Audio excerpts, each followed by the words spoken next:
Hello, guys. Welcome to a new edition of React Today. As part of the World's Whale project, this is the second part. We were speaking about what is going to happen with the world, especially lately, since the peace accords and the situation of the world keeps on escalating regarding peace. The traditional imperialist countries find no other way to deal with peace but through war. And according to them, it's the only way to keep their hegemony, which is, the globalization aspect of their endeavor. They want to have influence all around the world, whether the rest of the world like it or not. When we talk about the BRICS and those countries, or now 9 countries that are not dealing with the dollar as much as they can, it speaks loud about what the new interests of the world's views are and has nothing to do with imperialism. I'm not saying that Russia and China, for example, being other imperialist countries, will not take part given the opportunity in order to globalize the world according to their terms. Not saying that. I don't believe Russia or China has moral authority to speak about freedom, freedom of speech, freedom and liberties, etc., etc. For example, like the legalization or depenalization of marijuana, for example, and other drugs. And as proven, force will never work. China can decapitate as many people as they want, can forbid and all that stuff. It's not going to work. People still are going to use drugs, especially China, when it comes to the opium wars and stuff like that. They have been users of opium and opioids big time. Whether their discipline as communist countries are pretty tough, I can tell you that. So it's not that I'm defending here their view of what a globalization according to their imperialist practices will be towards the world in the 21st century.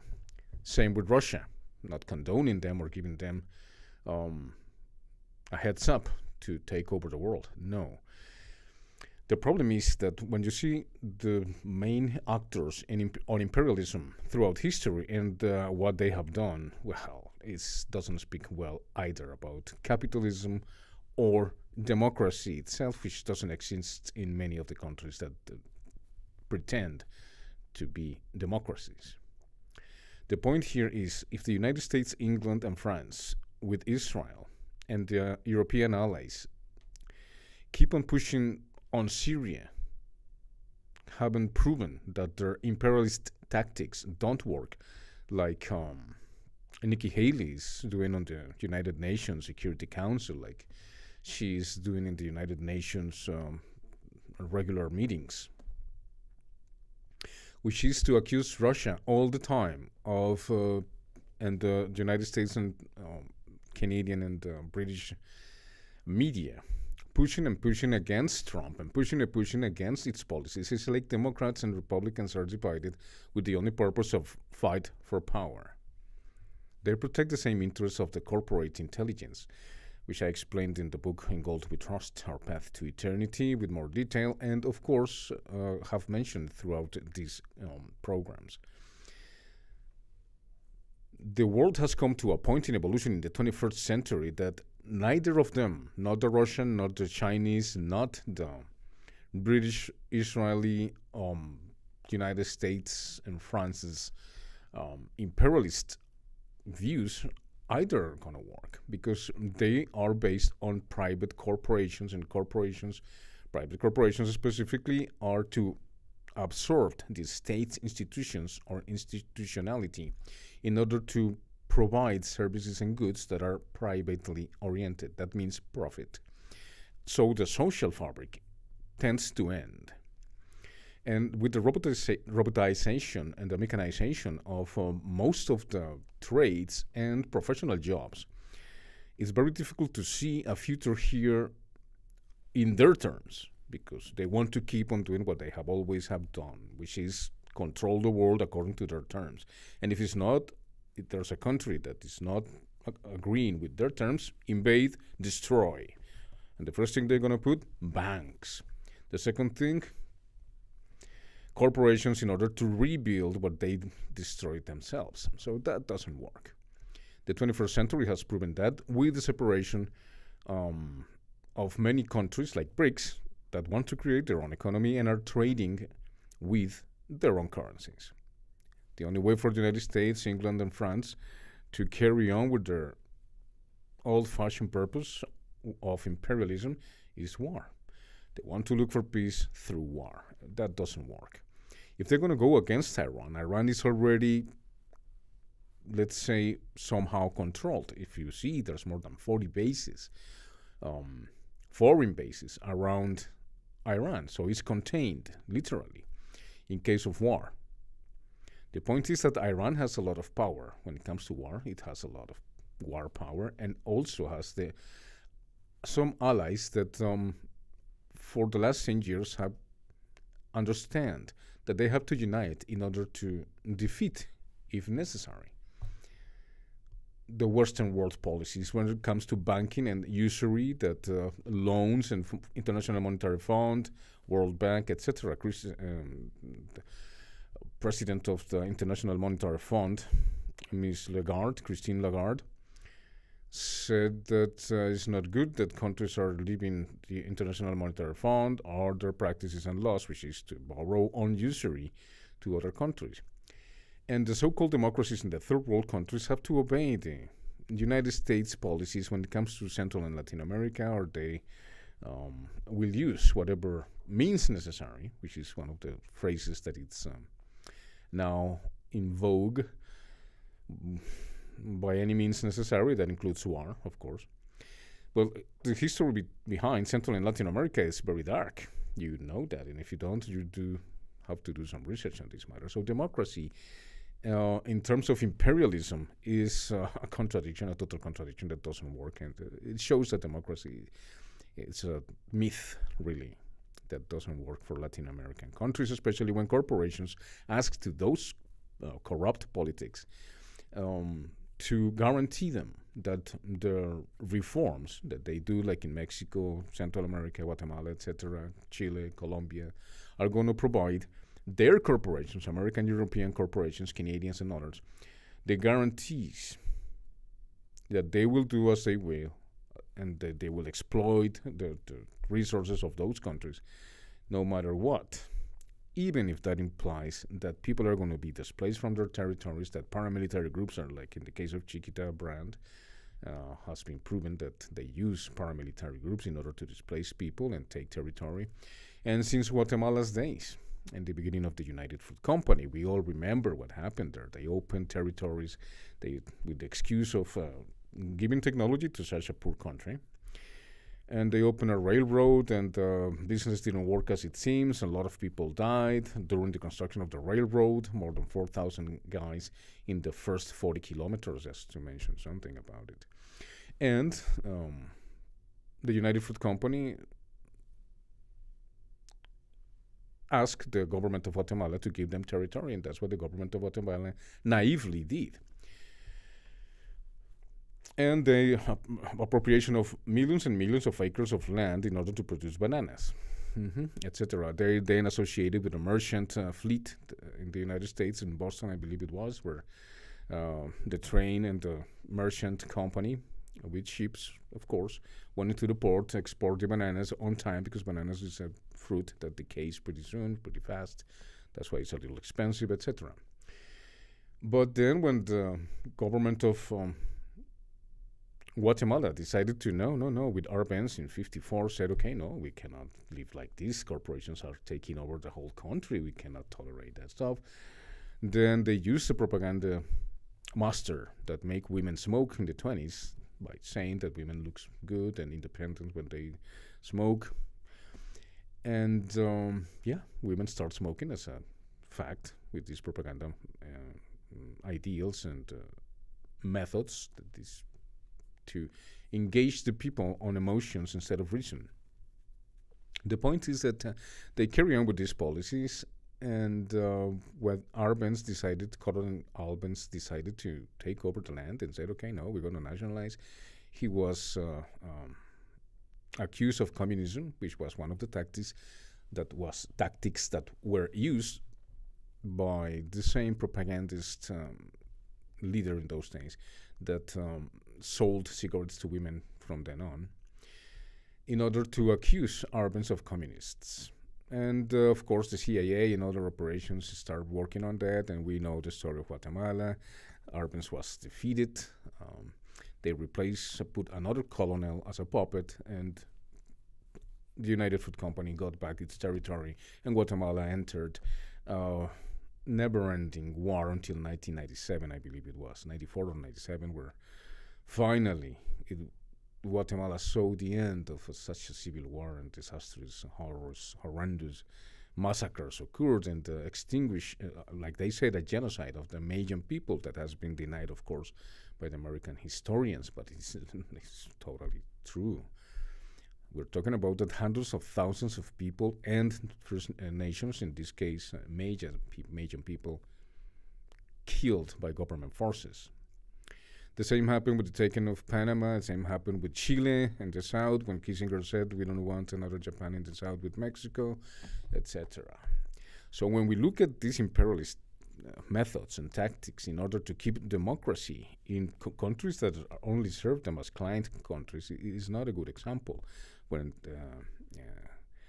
Mrs. Haley said, Nikki Haley says that it doesn't matter whatever it takes. She's openly challenging countries to war, especially in this case Russia, which is being attacked by Nikki Haley pretty hard, and the United States mainstream media. And Russia is just taking it easy. Hey, relax. We are not invading countries like you have. We have a better record than you when it comes to invasions and etc.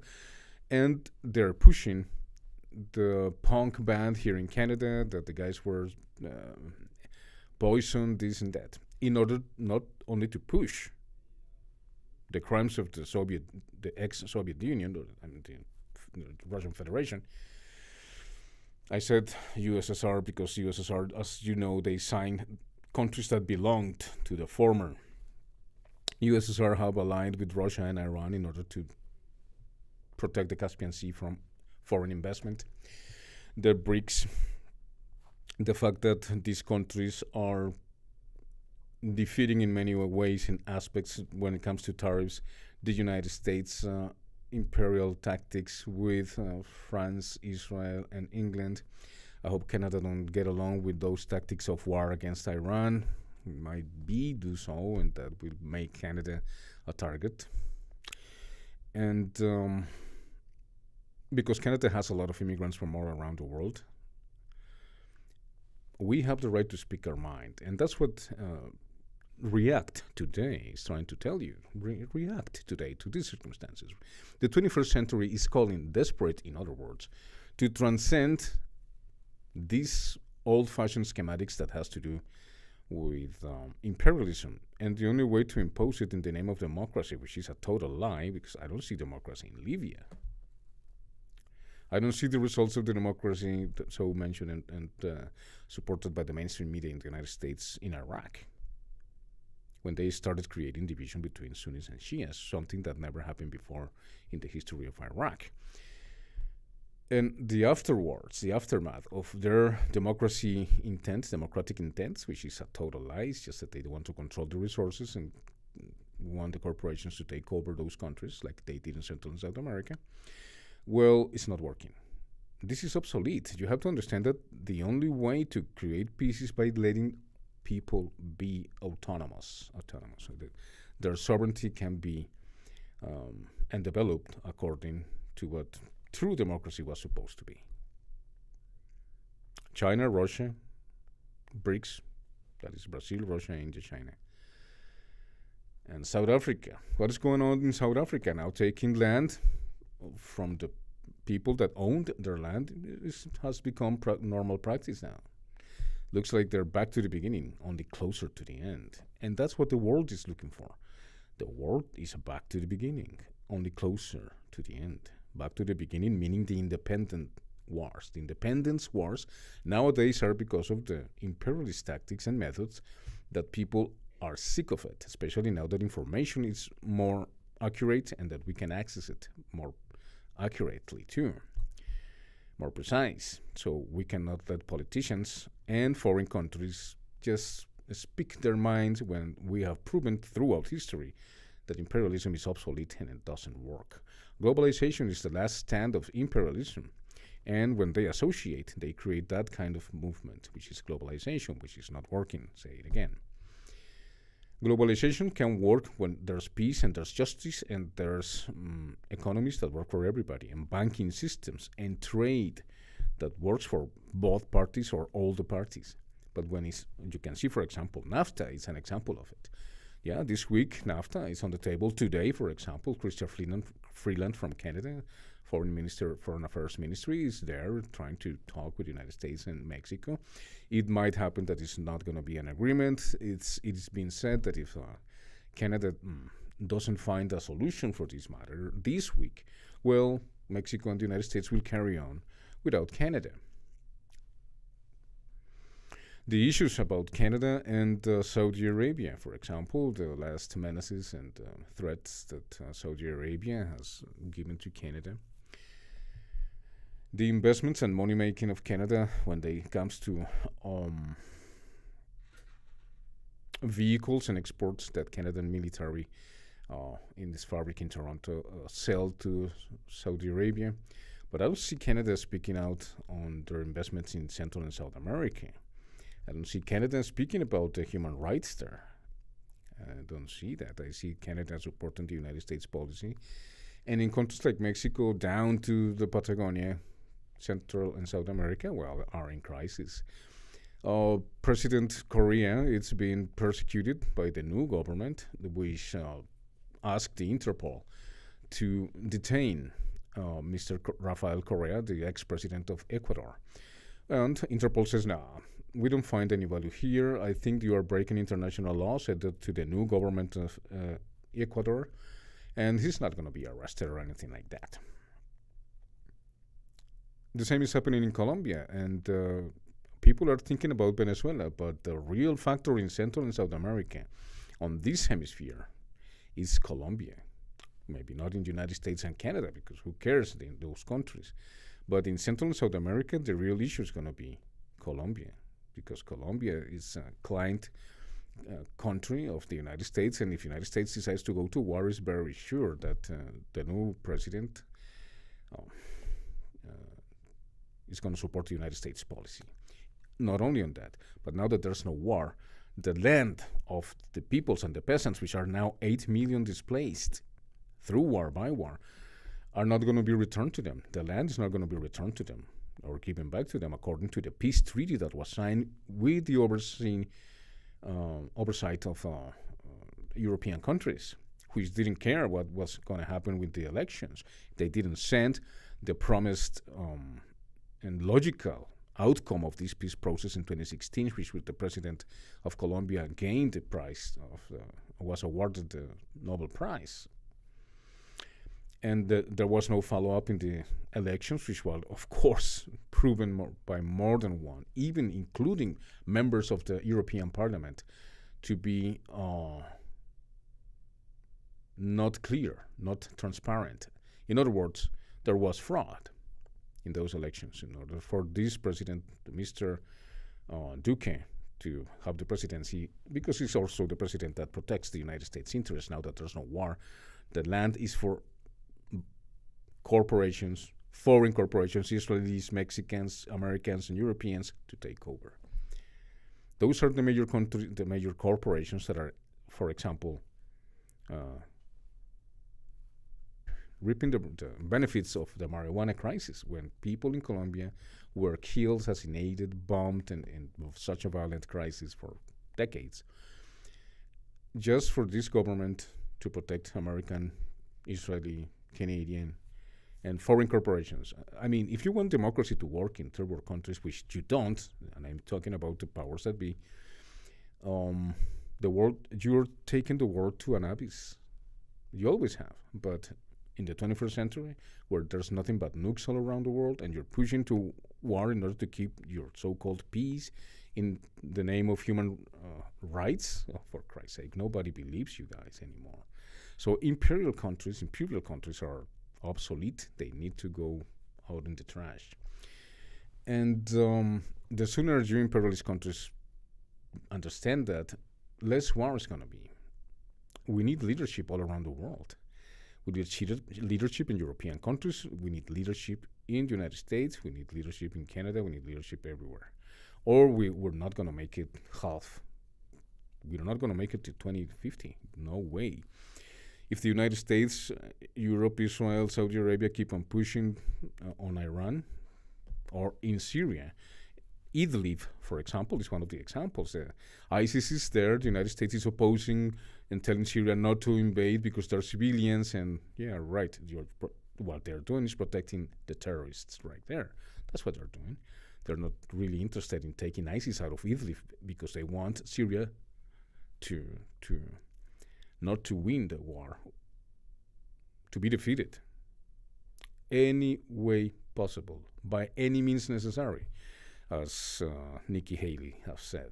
And Trump's administration keeps on saying, if this keeps on happening, guys, war is inevitable. And Canada, of course, if it supports the Queens, we love the Queen.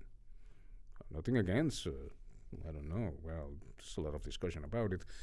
But if Canada doesn't show independence, I wouldn't go to war against Iran if I was Prime Minister Trudeau. Because it seems that Harper's still in charge. Harper supports everything that the United States said. It was like their puppet. Wherever you go, she goes. Like those dogs that go by the woman's skirt. Yeah, that was Harper. If you keep pushing it that way, guys, you're going to bring war home not only to the United States, but to Canada too. And Canada is a peace country. Is if not the only country in the world that is trustworthy. So, yeah, independence wars are back. Like I said, because there's no way that the so-called democracy and imperialist tactics and manipulation in the name of democracy, everybody knows it's a lie. But let's take a look for what's going on around the world today, September the 20th, 2018. All right. Israel doesn't want to allow the public to witness what's happening in Gaza. The head of the EU Parliament delegation told RT after being barred from entering the enclave. He called Israel's actions a war crime. You know, guys, that especially Israel has said that there's no place for journalists from no country to film or take action and cover their news in their place because they can be sanctioned, taken to jail. I don't know if that's a democratic point of view because America and Mrs. Haley says that Israel is the only democracy in the Middle East and or in the East. And if that is true, wow.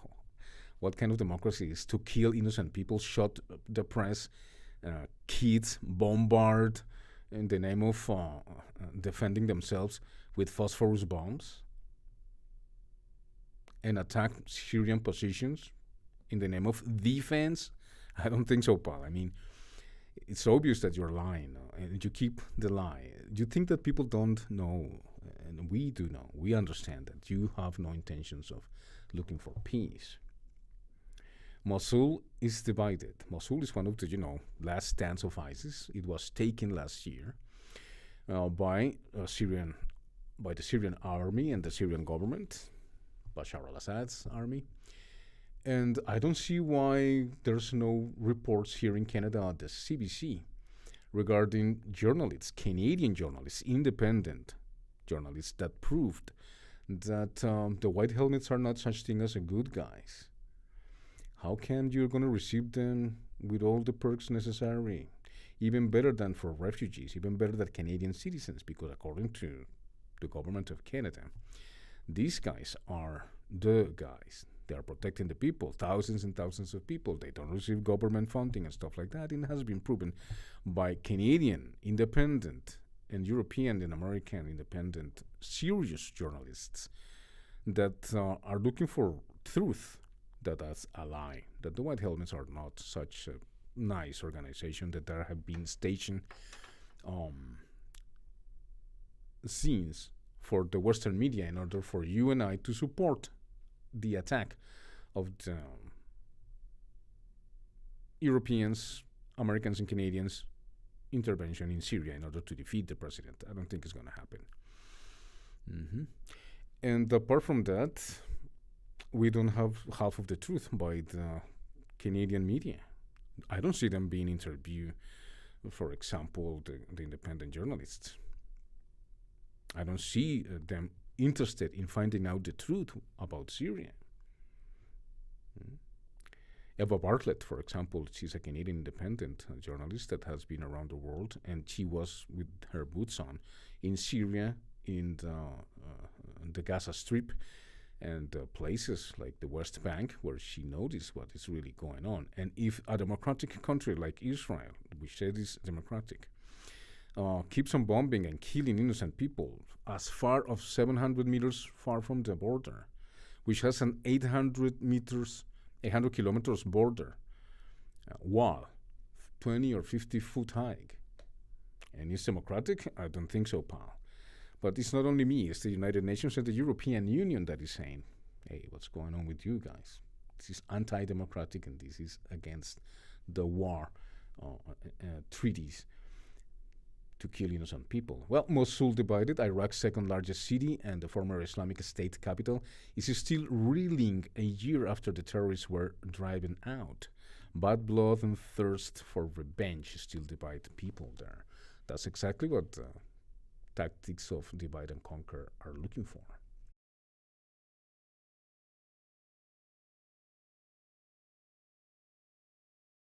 In other news, European Union warns Facebook to comply with consumer rules by the end of 2018.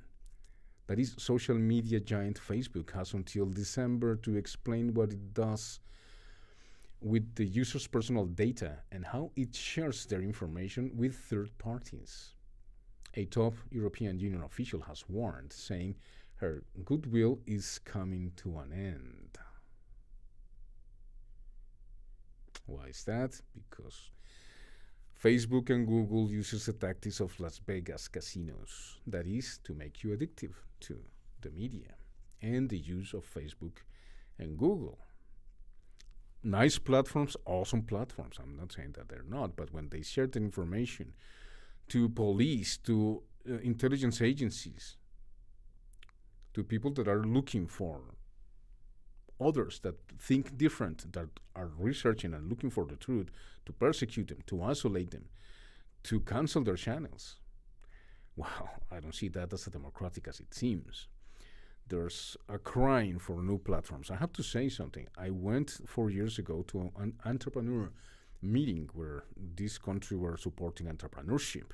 I went there and said I want to create a different platform than Facebook or Google, and this is my idea. I want to compete with them. I was not even paying attention to. They put me to wait like for 15 minutes, and then they say, no, we have no place for your idea right now, but you can come later, and we might see if there's nobody here that can help you with this idea, blah, blah, blah. I was not welcome there. 4 years later, what is happening? People are creating new platforms because the truth has to go out. You cannot stop the truth from coming out. No way. You can kill, you can destroy, you can do whatever you want. The truth is there. It's here for you to see. So yeah, the European Union accuses Facebook of not providing its users with enough information on how it stores and uses their personal data. The company must be extremely clear to its users about how their service operates and makes money, the European Union official elaborated. It was revealed earlier this year that British political consulting firm Cambridge Analytica had been secretly harvesting the personal data of Facebook users, which it later reportedly provided to campaign operatives during the 2016 US presidential election. Working through Facebook, the firm managed to mine data from about 2.7 million users in the European Union alone, Commissioner Jourova said in April. We have a responsibility to protect your information. If we can't, we don't deserve it.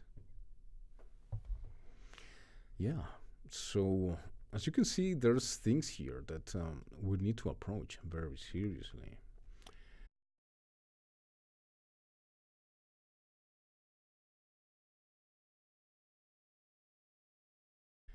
Okay, Russia has a new invisible submarine, a new Russian Lada class diesel electric attack submarine will defend naval bases, remaining invisible to enemy radar, an official said. Not only that, of course, Russia is also um, doing and practicing and training its personnel in order to, and that's for months now, to look for bunkers and places to protect themselves in case of war, because they see that war is almost inevitable. And speaking with the guys in the streets, you will see that I was talking to an elder woman, and she said that she was a little kid when Second World War, and that she sees that war is inevitable because of the interest of the corporate intelligence, that is, the people behind the government that are looking for war no matter what. And we call this evolution. We call this high technological advanced civilization. Wow. A civilization that tries to kill each other with bombs and nukes just because corporate intelligence and imperialism is the only way to deal with the world in order to impose democracy and human rights, like in Iraq, Syria, Afghanistan, Colombia, Guatemala, Honduras, Salvador, Mexico. Mm. Okay, the European Union delivers savage blow to Theresa May because of Brexit plan will not work, according to them. But many others say that yes, many others said that yes, including.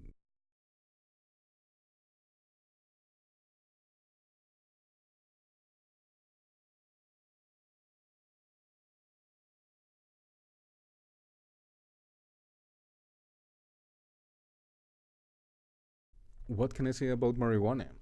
For example, you see that in these countries, for example, Colombia, where there's no reason not to invest in the country, because now that the FARC, the Revolutionary Armed Forces of Colombia, are not there, there's ELN, and Mexican cartels and Serbian people, Russians, mafias, everybody's taking over the land because there's no operatives. The government has no view of what is going on. And what they want to create now is for corporations to take over, like I said, owns land, millions and millions of hectares of land. We're talking about 10 million acres that were supposed to be given back to the peasants, but the peasants go with their titles given by the government to reclaim their land, and what they find is cattle, property in their land, and some of them are being killed, and some of them are being redisplaced again, and menaced and threatened by foreign people or people that said, with the compliances of the army in many cases, not to let, they're not allowed to come into their once property. It was their property before. There was displaced by the guerrillas, taken over by the not paramilitaries. Now they want it back, and they don't take it back. People are being killed by that. Human rights watchers and representatives are being killed by the hundreds in Colombia. Just this year, 240,000 people has been displaced. And you know why is that? Because the corporations want to take over the land to put palm oil, marijuana fields, and of course the government is saying that, yeah, sure, it's all good for the corporations to come and invest in the country. And they have 8 million peasants dying of starvation, going on the rings of the big cities, living in poverty and becoming delinquents because they have no other way to survive. In third world countries that have the richness of Canada, the United States, and Europe together, it's an impossible task to still believe that imperialism and that democracy, according to America, United States, Israel, France and England is the truth. That's stupid to believe, and we peoples in universities and all around the world know that. What I'm calling here in React today is for you to, yeah, we have a wonderful life and we don't think it's going to happen to us. We're not going to be reached by it. Well, think twice.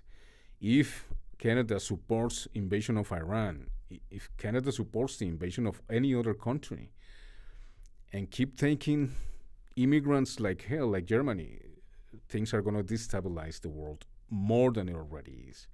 And if the only way for peace is war, I don't think so. Canada should not intervene in these matters. It should be neutral. Because as I have mentioned before, the search for democracy is a lie. That word doesn't exist. It doesn't apply in corporate intelligence countries like Colombia, Mexico, and all the ones that I already mentioned. If history doesn't speak to you, then there's nothing I can do. You have to look for the word stupid in the dictionary so that I don't say that I am mistreating you. Just look at it. But people are not stupid, I believe, in this world, not in the 21st century with all this information available and availability. So think about it, guys. Yes, this is the second part of we are closer to the end. The independence wars. Back to the beginning, only closer to the end. Because we are back to the beginning to win the independence every country in the world that it deserves in sovereignty in order to find their peace and their normal direction of the so-called democracy. But it doesn't work that way. So we're looking for independence. All countries around the world, the BRICS and 9 others, and if it's to war, if I have to go to war, well, they will go to war. Russia, India, China, all their nukes, powerful. They have nukes, you name it. Yeah, Israel has more than 300 or 400. They have Dolphins, submarines that are capable to run around the world and throw missiles, nuclear missiles everywhere if they want to, like the Samson project is if we cannot take the world, we destroy the world, and that's what the Samson project is. It's an Israeli intelligence project, according to some intelligence sources and YouTubers that are serious in these matters. So we're being deceived for more than 525 years, and I think it's time for this to stop. So yes, we are in these independence wars again. Have we ever been independents in the third world countries, for example? I don't think so. They still are slave prostituted countries in the hands of ridiculous politics and politicians that still believe in crime and assassinations as the only way to keep power. Not even in Africa you see that stuff. Africa is wanting to unite, and they might unite. The problem is that their infrastructure and their education when it comes to democracy has not shown those countries to be able to govern themselves. And as the president of Uganda, not Rwanda, I said Rwanda on some edition before, it's Uganda, I correct here, said that maybe Trump is right because Africa can be whole places that don't know how to create democracy. And that is because of ignorance. Of course, they have been submitted to it. And not only that, it's because there's no leadership, and the only leadership is divided between tribal issues. And Africa is pretty behind. It's sad to say, but it is. So when they're trying to look for to unite itself, like the dictator of Libya, even Libya has a wonderful life with that dictator. But now look at the democracy that they bring, the United States and allies to Libya. So, yeah, Africa, it's very difficult to see if they're going to be able to unite because there's lack of infrastructure, there's a lot of corruption as a mentality. A mentality in Africa is, let's kill the opponent tribes, whatever it takes. Weapons, yeah, give me lots of weapons. Whoever gave them weapons, kill them all. Yeah, we are in power, woohoo, with machetes in hand and millions and millions of people like in Rwanda, etc.